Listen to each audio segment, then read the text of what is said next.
지난주에 기회를 놓치지 마십시오라고 하는 제목으로 말씀을 전했습니다. 무려 7일이나 지났기 때문에 기억이 안 나실 수도 있을 것 같다 생각을 해서, 또 지난주 못 오신 분도 계실 것 같아서 간단하게 요약을 해드립니다. 만나주실 때가 되었다. 그를 불러라. 옆에 와 계신다. 이사야서 55장 6절의 말씀을 얘기하면서 하나님께서는 항상 우리 옆에 와 계신다. 그러니까 우리가 하나님을 찾아야 된다. 바로 옆에 계실 때 만나고 부르짖어야 된다. 이렇게 말씀을 전해드렸습니다. 근데 이게요, 하나님을 잘 믿고 그런 사람들에게만 해당되는 것이 아니라 목마른 자, 돈 없는 자, 악인, 불의한 자, 다시 얘기하면 모든 사람에게 하나님께서 열어놓고 이렇게 말씀을 하셨다는 겁니다. 그리고 이 하나님이 그냥 어느 때가 있어서 그때만 잠시 와 계신 것이 아니라 항상 우리 옆에서 그렇게 기다리고 계신다. 뭐 하려고? 은혜를 베푸시기 위하여 기다리고 계신다라고 얘기를 했습니다. 다시 얘기하면요, 하나님은 착한 사람, 믿음 좋은 사람뿐 아니라 나쁜 사람, 죄인에게까지도 그 옆에 서서 하나님을 찾기를, 부르짖기를 기다리고 계신다는 겁니다. 그런데 기다려도 회개도 안 하고 기도도 안 하는 사람은 어떻게 하느냐? 하나님께서 꾹 참으시면서, 오래오래 참으시면서 그 옆에서 기다리고 계신다. 이렇게 성경을 통해서 얘기를 하셨습니다. 다시 얘기하면은 세상적으로는 뭐 인생에 3번의 기회가 있다, 뭐 이런 얘기를 하면서 마치 기회가 훅 지나가는 것이고 그걸 잘 잡으면은, 그때를 맞추면은 성공을 하고 그 기회를 놓치면 뭐 어떻게 잘못된다라고 이야기를 하는데, 맞아요. 세상 일은 그럴 수 있지만 하나님은 그게 아니라는 겁니다. 하나님은 항상 같은 모습, 같은 자리 우리 옆에서 기회를 열어주시고 기다리고 계신다는 겁니다. 그렇기 때문에요, 우리가 이 세상을 살아감에 있어서 기회는요, 어떤 순간적인 것이 아니라 하나님이 기회입니다. 이 하나님을 만나고 찾고 부르짖는 자는 여기에서 말하는 은혜를 받고 구원을 받게 되는 것이고, 이러한 하나님을 외면하고 찾지 않는 사람은 자기 삶에 있어서 말 그대로 자기가 책임을 져야 되는 겁니다. 성경에 보면은요, 이렇게 항상 기다리시고 손 내미시는 하나님에 대하여서 기회를 머뭇거리지 않고 잡은 사람들의 이야기가 나옵니다. 예수님이 지나가실 때 두 소경이 다윗의 자손 예수여 우리를 불쌍히 여기소서 소리 지르면서 사람들이 뭐라고 하던지 그 기회를 잡기 위하여 나아갔습니다. 그리고 눈이 떠졌습니다.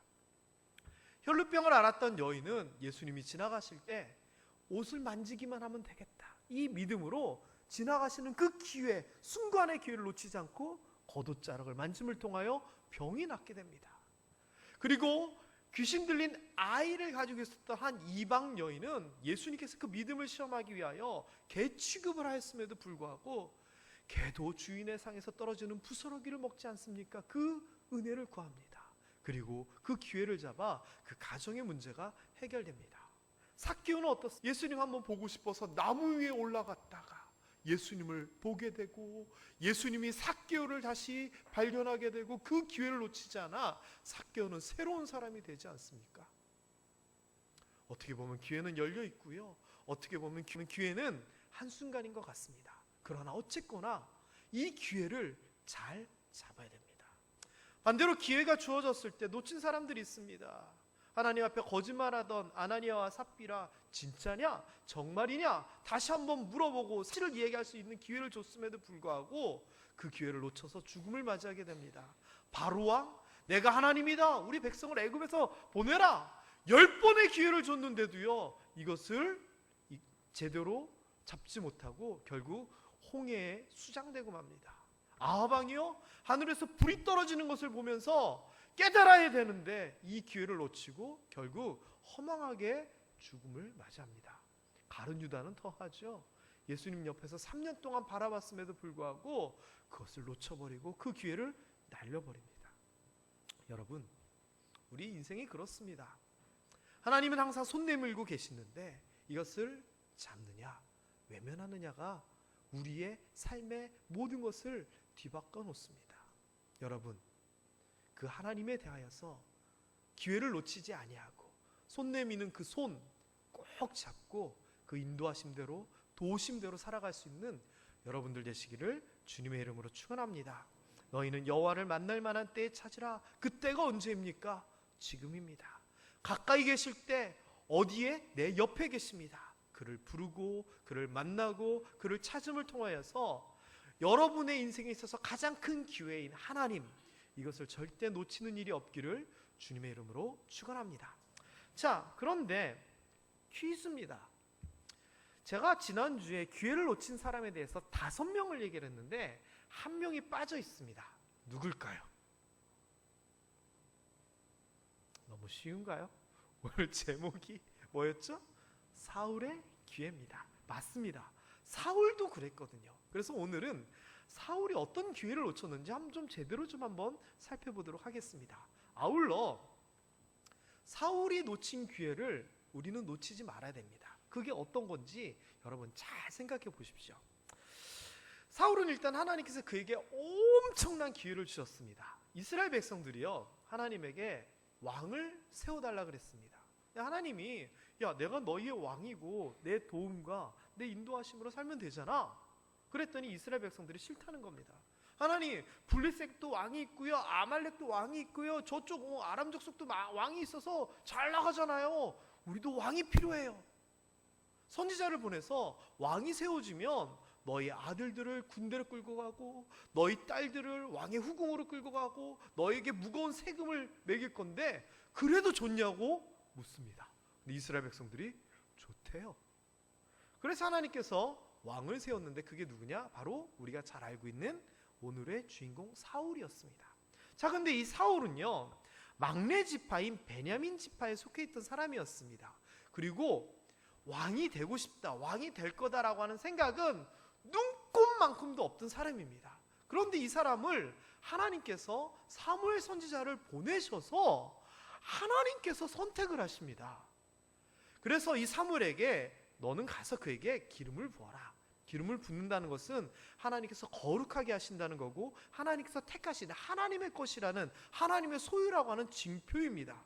그리고 그 사울을 이스라엘의 지도자로 삼아라라고 얘기합니다. 그리고 사울을 만나게 됐을 때 사무엘이 그에게 기름을 부어서 그를 왕으로 삼게끔 그렇게 인증을 해버립니다.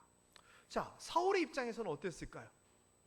저는 황당했을 것 같아요. 황당했을 거. 자, 예를 들면 이렇습니다. 어느 날 저에게 외국에서 전화가 옵니다. 전화를 받았더니 안녕하세요, 여기 UN 본부입니다. 저한테 이래요. 그러면서 하는 내용인데 저를 UN 사무총장으로 뽑아주겠다는 겁니다. 그렇다고 또 너무 기가 막힌다는 표정을 지으시면 제가 조금 서운해집니다. 그럴 수도 있죠 뭐. 만약 그런데 제가 그 전화를 받았다면 어떤 생각이 들었을까요? 딱 이겁니다. 보이스피싱이구나. 왜요? 말도 안 되는 얘기잖아요. 제가 누군데 그 사람이 나를 어떻게 알고. 근데 사울이 지금 그 상황입니다. 베냐민 작은 지파에 속해 있던 나에게 어느 날 어떤 사무엘 선지자 할아버지가 와가지고 앉아보라 그러더니 무릎 꿇으라 그러더니 머리에 기름을 부어서 네가 왕이 될 것이다 이러는 겁니다. 황당하죠. 그렇지만 이 황당함과 함께 결론적으로는 사울에게 있어서는 엄청난 기회입니다. 말도 안 되는 기회가 그에게 온 겁니다. 자, 이렇게 세상적으로도 하나님이 사울에게 귀한 기회를 주셨죠. 뿐만 아닙니다. 사무엘이 그 사울에게 뭐라고 얘기하냐면은 너에게 여호와의 영, 성령이 임하게 될 것이고 네가 예전하고 다른 새로운 사람이 될 것이다 라고 이야기를 합니다. 여러분, 세상 사람들은 이게 별거 아닌 것 같지만 우리 그리스도인에게는 성령 충만과 성령의 경험을 통하여서 우리가 싫어하고 우리가 벗어버리고 싶은 옛 모습을 벗어버린다는 것은 정말 거룩한 축복 아닌가요? 하나님께서 사울에게 세상적으로도 이렇게 출세하게끔 기회를 주셨을 뿐만 아니라 영적으로도 아주 높은 경지에 이룰 수 있도록 새로운 사람이 될 수 있도록 그렇게 하나님께서 기회를 주신 겁니다. 저는 굉장히 부럽습니다. 게다가 또 오늘 이 본문 말씀인데 이게 더 대단한 내용입니다. 이 성령이 임할 것이다 이 이야기를 하면서 뭐라고 얘기를 하냐면요, 네가 어디를 가면은 뭐 사람들을 만나고 그 사람들이 떡을 2덩이를 줄 것이고, 또 어디를 가면은 선지자 무리들이 막 찬양하고 있는 것을 보게 될 건데, 그러면 너도 그들과 함께 성령을 받게 되고 새 사람이 될 것이다 라고 얘기를 하는 거예요. 그러면서 뭐라고 얘기하냐면은 선지자들을 만나고 하는 그 징조가 있을 것이다 라고 얘기를 하는 겁니다. 아니, 내가 성령 임재한다고요? 성령이 도대체 뭔데요? 내가 새 사람이 된다고요? 도대체 뭐예요? 아무것도 사울은 모릅니다. 그런데 얘기하기를 이렇게 할 거다 얘기를 해주면서 네가 어떤 사람들을 만나게 될 건데 그때가 징조다 라고 설명을 해주는 거예요. 자, 징조, 사인입니다. 그런데 이 사울에게 이 이야기를 하면서 노란 글씨의 표현을 씁니다. 너는 기회를 따라 행하라. 근데 이 기회를 따라 행하라 이 말이요, 사실은 앞에 있었던 내용보다 더 엄청난 표현입니다. 네가 그 징조를 보게 되면 그 징조를 보고 딱 기회를 잡고 행하라 이 말도 맞습니다만, 원어적으로 조금 더 분석을 해보면 다른 성경 버전에서는 이렇게 얘기합니다. 네가 그렇게 그 징조를 보고 그러면 하나님이 너와 함께 하신다는 증거가 되고, 하나님이 함께 하시면 네가 할 수 있는 일은 무엇이든지 마음대로 해라라고 하는 겁니다. 바른 성경에 봐도 할 수 있는 어떤 일이든지 네 하고 싶은 대로 당신을 위해서 하라라고 얘기하는 겁니다. 이 말은 무슨 말이냐? 야, 하나님이 너와 함께 하실 거야. 그거는 네가 이런 징조를 보면 알 수 있는데 그때가 되면은 너 하고 싶은 대로 해. 엄청난 기회입니다.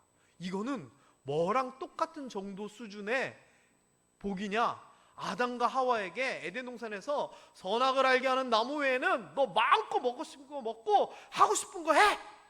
라고 무한한 자유, 딱 한 가지 빼고 무한한 자유를 준 거와 똑같은 겁니다. 어떤 자유냐? 하나님과 함께 한다면 너 뭐든지 다 해도 된다라고 하는. 저는 이게 더 큰 기회라고 생각을 합니다. 하나님과 함께 한다면 뭐를 하고 싶을까? 하나님, 제가요 로또 당첨되고 싶어요. 하나님, 제 땅이 갑자기 개발되게 해주세요. 하나님, 공부 못하던 우리 아들내미가 전교 1등하게 해주세요. 등등등. 우리 하나님 앞에 원하고 하나님 앞에 요청할 거 많잖아요. 그런데 그거예요. 지금 너 하고 싶은 대로 하게 해주겠다. 야, 생각해 보세요. 그냥 시골에서 그냥 살고 있던 한 사람을 불러서 왕으로 삼아주지요. 영적인 체험하게 해주지요. 그 다음에 너 하고 싶은 대로 하라고 하나님께서 어마어마한 권한을 주시지요. 세상에 이런 기회가 어디 있고 이런 축복이 어디 있습니까? 자, 그런데 이랬던 사울을 하나님께서 버리십니다. 뭐라고 얘기하냐면은 아까 앞에 단서가 있었죠. 이 징조가 보이거든 기회를 따라 행하는데 단서가 뭐냐? 하나님이 함께 하시는 게 그게 단서였습니다. 그런데 사울이 그게 안 돼 버린 겁니다. 그래서 뭐라고 얘기하냐면은 당신 왕이 여호와의 말씀을 버렸으므로 하나님께서 너를 보다라고 얘기를 하는 겁니다. 여러분, 이 얼마나 사울의 입장에서는 가슴 아픈 일이고 지켜보는 우리 입장에서도 얼마나 아쉽고 불쌍합니까? 그거 하나만 지키면 되는데 그거를 못 지켜서 다 잃어버린 겁니다. 선악과는 도대체 왜 먹어가지고 오늘날 우리에게 이 고생을 하게 하나? 그거랑 똑같은 거 아닌가요? 사울이 뭘 도대체 그렇게 잘못했느냐? 우리가 아는 내용이지만 그래도 교회 뭐 처음 오신 분들도 계실 수 있으니까 제가 한번 정리를 해보자면, 사울이 도대체 하나님으로부터 버림을 받게 된 이유가 뭔가? 첫 번째는 교만 때문입니다. 교만. 뭐냐? 제사는 제사장만이 드릴 수 있습니다. 레위지파만이 할 수 있습니다. 그런데 전쟁을 앞두고 사무엘이 와서 제사 예배를 드리고 나가야 되는데 안 옵니다.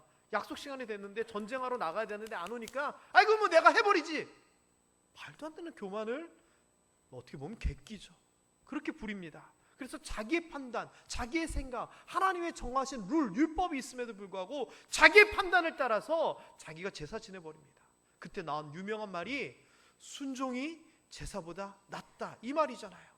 이와 관련돼서 또 비슷합니다. 하나님께서 아말렉과의 전쟁이 있어서 네가 이기게 되면 다 진멸해버리라, 다 죽여버리고 거기 나오는 모든 물건 다 불태워버려라 라고 명령하십니다. 그런데 불순종하죠. 남겨둡니다. 좋은 것들은 뒤에 챙겨둡니다. 하나님께서 막 뭐라고 하시니까 제가 하나님께 제사 드리려고 그랬죠. 여기서도 또 그 얘기가 나오지 않습니까? 제사에 관련된, 순종에 관련된 두 가지 에피소드, 이거로 인하여서 사울은 하나님으로부터 마음이 완전히 튕겨져 버리게 됩니다. 게다가 뒷부분에 보면은요, 어떤 일도 있었냐면은 율법을 어기고 자기가 만든 법조차도 어기는 일이 생깁니다. 불법입니다. 사무엘이 죽고 나서 하나님이 자기를 버렸다 생각에 어떻게 될지 모르는 불안감에 이 사울 왕이 어떻게 했느냐? 무당을 찾아갑니다. 그리고서는 죽은 사무엘의 영을 불러주시오, 귀신을 불러달라고 합니다. 이거는 율법에서도 금하는 일이고요, 자기가 잘 나갈 때는 모든 박수와 무당들을 죽여버려라 스스로 명령했던 그런 일이었습니다. 다시 얘기하면은 사울은요, 그저 이제 하나님 뜻대로 하나님과 함께하는 삶이 아니라 자기 멋대로 그렇게 사는 그런 삶이 되어버려 하나님이 버렸습니다. 자, 그런데 저는 사울이 했던 잘못 중에 최고의 잘못은 이거다라고 생각합니다. 잘못을 용서 구하지 않는 것. 왜 하나님께 엎드려 용서를 구하지 않았을까요? 여러분, 자녀가 잘못했습니다. 그래서 잘못한 걸 야단치는데 이렇게 얘기하는 겁니다. 제가 매는 맞고 야단은 맞겠는데요, 잘못했다고는 안 할게요. 만일 그러면 여러분 어떻게 하시겠습니까? 빨간벗겨 쫓아내야죠. 네? 잘못한 그 자체보다는 잘못을 깨닫지 못하고 용서를 구하지 않는 것이 더 큽니다. 사울왕이 잘못했을 때 만일 하나님 용서해 주세요라고 했으면 하나님이 어떻게 하셨을까요? 기다리시고 오래 참으신 하나님이 어떻게 하셨을 것 같아요? 저는 용서해 줬을 거라 생각합니다. 근데 사울은 왜 용서를 구하지 않았을까요? 저는 이렇게 생각됩니다. 자기가 왕이니까, 자기 하고 싶은 대로 해왔으니까. 사울과 비교되는 사람이 다윗이잖아요. 항상 이 둘은 비교가 되거든요. 그런데 이 다윗은 어땠느냐? 사울보다 더했습니다. 사울은 그냥 하나님과의 관계에서 죄를 지은 것이지만 다윗은 이른바 율법과 실정법을 어긴 사람입니다. 아시죠? 자기 부하장은 우리아의 부인인 밧세바와 불륜관계를 가지고 애를 임신시킵니다. 그리고 그것이 드러날까봐 자기 장군을 일부러 사지로 보내서 죽입니다. 살인죄, 간통죄, 증거인멸죄에 엄청난 죄를 지은 사람입니다. 이거는 그들의 율법으로 따지면 돌에 맞아 죽어야 되는 그런 상황입니다. 자, 그런데 사무엘을 통하여 사울왕에게 너 왜 그래? 하나님께서 이야기하셨을 때 사울왕은 돌이키지 않았지만 다윗은 나단 선지자가 당신 그렇게 하면 돼요 한마디 했을 때 바로 엎드립니다. 통곡합니다. 하나님 앞에 용서를 구합니다. 시편에 보면 하나님, 내가 잘못했습니다. 내가 거짓말했습니다. 내 안에 정직한 영을 창조하여 주시옵소서. 하나님 앞에 매달립니다. 그게 사울과 다윗의 지였습니다. 여러분, 별거 아닌 것 같지요? 하나님께서 이거 뭐야? 라고 사인을 보내고 깨닫게 하고, 아까 나왔던 표현으로 치면 징조를 통하여 우리에게 알게 하였을 때, 하나님께서 기회를 주셨을 때 그 기회를 따라 행하느냐, 그 기회를 무시하고 발로 차버리느냐, 그게 바로 이렇게 드러나는 겁니다. 사울은요, 하나님께서 말씀하실 때 무시했고 다윗은 그 기회를 잡았습니다. 여러분, 우리는 어떤가요? 우리는 어떤가요? 사울은요, 아까 앞에서 얘기했던 뭐 좋은 기회? 맞아요. 그런데 더 확실한 기회는 하나님께서 내가 너를 버렸다라고 나무랄 때가 그에게 있어서는 더 큰 기회입니다. 무슨 기회? 그 모든 것을 다시 회복하고 만회할 기회였습니다. 그에게는 분명히 기회가 있었습니다. 그러나 그는 회개하고 돌이키지 않았습니다. 사무엘상 10장 7절, 아까 우리가 보았던 이 본문인데요, 이거는 성령 충만하기 전에 대한 이야기이기도 하지만 그 인생에 있어서 저는 가장 중요한 표현이 이거인 것 같습니다. 너에게 하나님께서 징조를 보여주실 때, 너에게 뭔가 사인을 하실 때, 너에게 깨닫게 할 때 너는 그 기회를 놓치지 말고 지켜 행하라. 사무엘을 통하여 얘기하고 사무엘을 통하여 깨질 때 그 기회를 놓치지 말았어야 됩니다. 여러분, 하나님은요 용서의 하나님이시거든요. 우리가 아무리 잘못했더라도 하나님 앞에 하나님을 부르면서 용서를 구하면 용서해 주시는 하나님이거든요. 뭐라고 얘기하셨습니까? 7번씩 70번이라도 너희 용서해 줘라. 이게 하나님의 마음이고 예수님의 마음입니다. 아까도 봤듯이 우리 옆에서 꾹 참으시면서 정신 차리도록 기다리시는 분이 하나님이시잖아요. 이거는요, 둘째 아들이 재산 달라 그래가지고 외국으로 갔을 때 혹시나 하는 마음으로 먼 데를 쳐다보는 아버지의 마음입니다. 언제 돌아올까? 언제 돌아올까? 기다리는 그 마음이에요. 이렇게 하나님께서 사울에게 기회를 주셨음에도 불구하고요, 야단치고 모진 말로 내가 너 버렸어, 너 나! 엄마가 아들한테 너 나가! 이게 진심이에요? 아니잖아요. 뭐를 원하는 거예요? 회개를 원하는 거잖아요. 잘못했어요를 원하는 거잖아요. 네가 내 말을 안 들었으니까 내가 너 버릴 거야! 이 말은요 사형 선고가 아니라 다시 돌아오기를 갈망하는 하나님의 간절함입니다. 그런데 이런 용서의 하나님이 옆에서 기다리시면서 참으시면서 손 내밀고 있는데 사울은 그 기회를 놓쳐버립니다. 이런 사울이 가졌던 기회 우리에게도 있습니다. 왕이 되고 성령 충만 이거 말고요, 하나님이 항상 열어놓고 우리 거할 처소는 주님 품일세 맞습니다. 기다리고 계시거든요. 항상 우리 옆에서 바라보시면서 언제 돌아올 것인지 지켜보고 계시고, 그리고 맨날 죄 가운데서 뒹굴다가 나와서 하나님 부르며 그래 받아주시잖아요. 오라 우리가 변론하자. 너희 죄가 주홍 같을지라도 내가 희게 하리라. 하나님이 그렇게 얘기하시잖아요. 여러분, 우리가 살다 보면은요 아까 얘기했던 표현대로 징조가 있습니다. 하나님의 사인이 있습니다. 하나님께서 깨닫게 해주시는 거 있거든요. 여러분 잘 생각해 보세요. 여러분 삶 가운데 뭔가 망가지고 뭔가 잘못되었을 때 그 전에 그런 징조가 있었는지 없었는지, 불안감이라든지 뭐 하다못해 누가 했던 얘기 또는 어떤 설교 말씀, 어떤 상황들, 저는 징조가 분명히 있었으리라 생각합니다. 그런데 그것을 가볍게 여기고 넘어가면 큰일이 터졌던 거죠. 하나님은요 우리가 잘못된 길을 걸어가면은요 분명히 사인을 보내십니다. 그거 아니야? 그때 그 시간이, 그 순간이 여러분에게 있어서 기회입니다. 어떤 기회? 바로 잡을 수 있는 기회. 여러분, 사울은 이 기회를 놓쳤지만 여러분은 이 기회를 절대 놓치지 아니하시기를 주님의 이름으로 축원합니다. 하나님 앞에서 우리가 부족하고 모자르고 때로는 잘못된 무언가로 하고 있다면, 그런 길을 걷고 있다면 하나님께서 징조를 보이실 때, 하나님께서 사인을 보내실 때, 또는 양심의 가책을 느끼게 할 때, 때로는 이런 설교를 통하여서 말씀을 듣게 할 때 여러분 들으십시오. 그리고 그 기회를 따라 행하십시오. 그러면 여러분의 삶은 하나님이 함께 하시는, 하나님이 인도하시는 그런 삶이 될 것입니다. 여러분, 회개의 기회, 용서의 기회는 절대 놓치면 안 됩니다. 우리 좌우 앞뒤에 계신 분한테 인사하시는데 용서의 기회를 놓치지 맙시다 이러면 너 잘못했으니까 뭐 이런 거 같으니까 앞말은 빼고 그냥 뒷말만 기회를 놓치지 맙시다 이렇게 한번 인사했으면 좋겠습니다. 기도하겠습니다.